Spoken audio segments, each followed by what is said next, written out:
And Malacanang says President Aquino is not in favor of abolishing the Priority Development Assistance Fund, which is also known as pork barrel.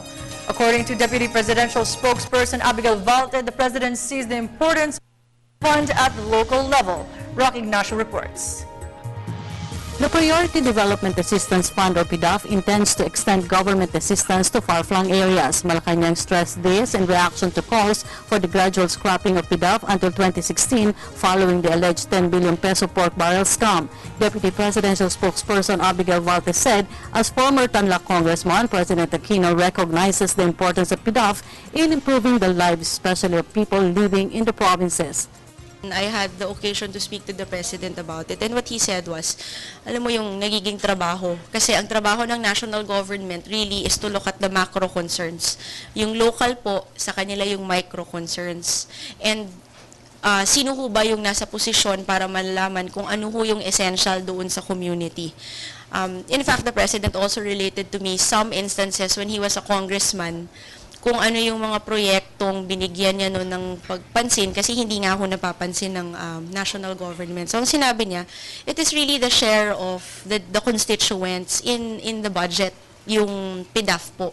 So, technically, ang trabaho po ng isang legislator ay to bring to the attention of the national government concerns na hindi ho napapansin on the national level. Ngunit kailangan noong distrito o kaya nung bayan o nung munisipyo na hindi ho kayang pondohan ng local government unit. Malacanang issued a statement amidst the ongoing probe of the NBI on the anomaly of ghost projects. So the President, mas parang firm na huwag mo nang tanggalin o i-phase out totally. Parang ganun ho yung nakuha ko rin doon sa conversation namin ng Pangulo. And you know, we had already mentioned this previously that in theory maganda ho kasi talaga yung yung gustong abutin o gustong layunin nung PDAF. Yun ho yung gusto rin namin, yung teorya na maging katotohanan. The palace official also denies that the Department of Justice and NBI are selective on their investigation. Of course, we don't agree that it's selective. The task of the NBI is to ferret out the truth in this particular issue.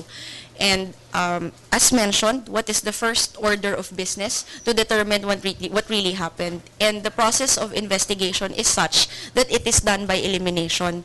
And that moving forward in that process of elimination is something that you base on the documents. Wala magawa ang NBI kung nakalagay po doon sa affidavit ng tao ay ganito, hindi naman po nila pwedeng pilitin na, uy, sabihin mo yung pangalan ni Senator ganyan. That's not the way that the investigation works. Agriculture Secretary Procenso Alcala has already explained his side to President Aquino. Valte said Alcala formed a fact-finding body to identify all accredited NGOs by the department.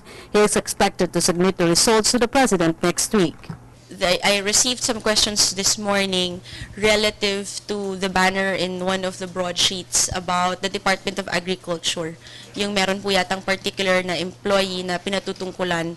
And when we got in touch with Secretary Alcala, the Secretary of Agriculture informed us that he has initiated a fact-finding investigation on all these allegations relative to the use of NGOs and the pork barrel of legislators in reference to the Department of Agriculture, and he says that the results are expected by next week.